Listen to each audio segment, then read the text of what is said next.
Learning outcomes of this topic is AGC characteristics, simple AGC circuit, comparison between the AGC, simple AGC and delayed AGC circuit, concept of pre-emphasis and de-emphasis technique. Let's see the AGC characteristics. Now in this AGC characteristics, receiver output voltage is displayed on y-axis while the input signal strength is displayed on x-axis. Now this characteristic shows the four parameters for no AGC circuit, for delayed AGC circuit, ideal AGC circuit and simple AGC circuit. So let's discuss different characteristics of AGC. Now signal strength changes from station to station, therefore gain also varied automatically as change in signal strength. Hence, it is called as automatic gain control. So AGC circuit try to maintain receiver output at constant level irrespective of channel. So there are two types of AGCs are available. One is a simple AGC circuit and delayed AGC circuit. So as shown earlier, on x-axis input signal strength is defined and on y-axis receiver output voltage is defined. Now for no AGC circuit, receiver circuit does not have AGC mechanism. So in this, at low level signal strength, the receiver output is low, and as the signal strength increases, output also increases. For simple AGC, AGC tries to maintain the constant gain by controlling AF and RF gain of receiving circuit. Gain of amplifiers are controlled in proportion of incoming signal strength. For ideal AGC, here one level is set manually and beyond which receiver output maintains constant even though signal strength increases. And delayed AGC, more closer to ideal AGC characteristic. Here it sets threshold value so that output cannot be increased beyond that limit even though signal strength increases. Let's see simple AGC circuit diagram. So here the diode is used called as AGC diode.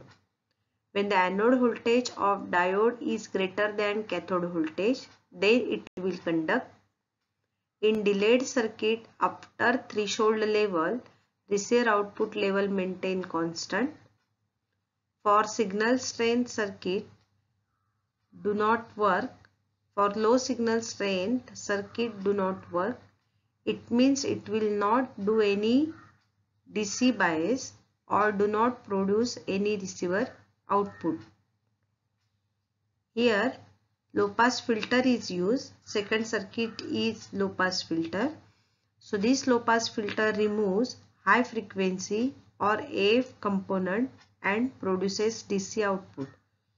So this circuit produces AF output as well as delayed AGC circuit output. Let's see the comparison between the simple AGC and delayed AGC. Simple AGC means gain produced automatically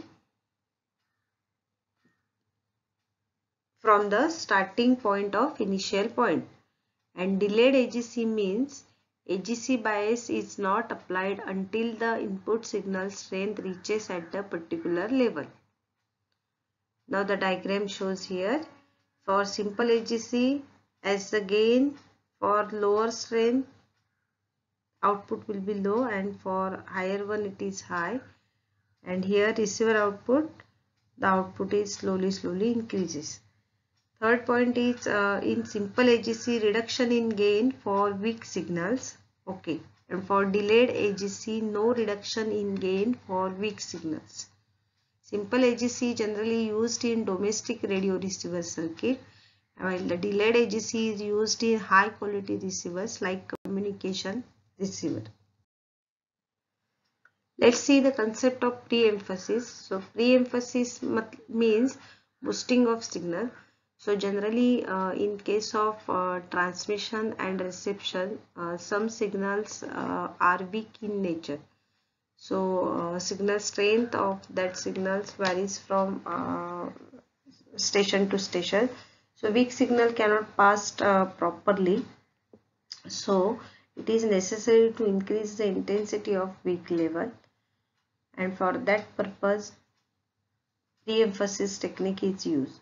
So in pre-emphasis, uh, high pass filter is used as shown in figure.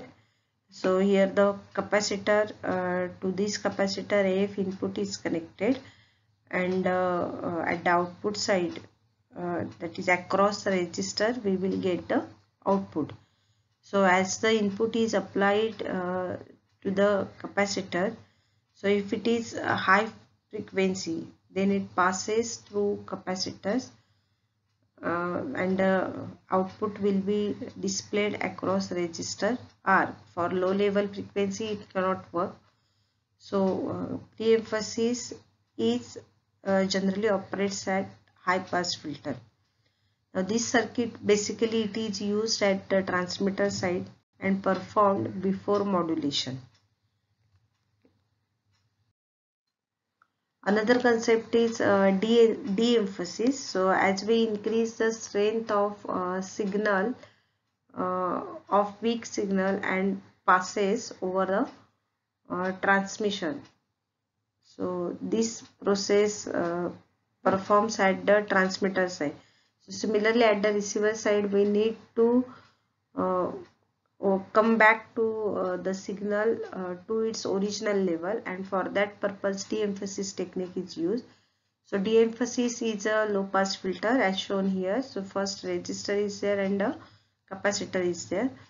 So it is used at the receiver side and performed after modulation.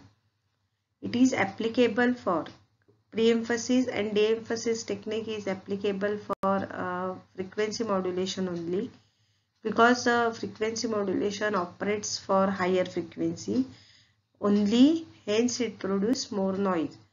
It cannot be applicable for amplitude modulation because it operates for lower frequencies only, and also the power should be high for lower frequency. So pre-emphasis and de-emphasis technique is used for the frequency modulation only. Thank you.